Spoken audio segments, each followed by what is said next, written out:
Hey everyone, welcome back. In this guide, I'm going to walk you through how to send large files through Hotmail or Outlook using the updated 2026 method.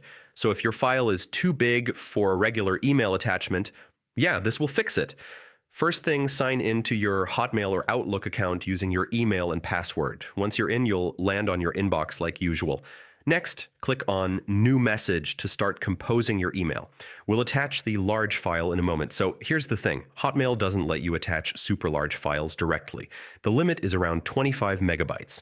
Anything bigger automatically switches to OneDrive, and honestly, that's what we want. Click the paperclip icon and choose the file you want to send. If it's larger than the limit, Outlook will prompt you to upload it to OneDrive instead of attaching it directly. Just hit upload and share. When the file finishes uploading, Outlook adds a OneDrive link right inside your email. Anyone you send it to can download it without any issues.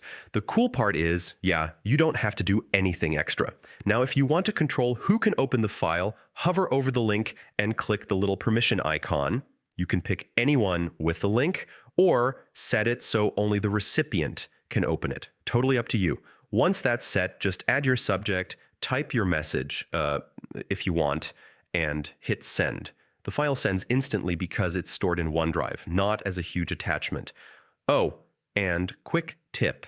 If your file is extremely large, like over 100 megabytes or even a couple of gigabytes, you can upload it to OneDrive manually first, then paste the share link into your email. Same result, just a bit faster.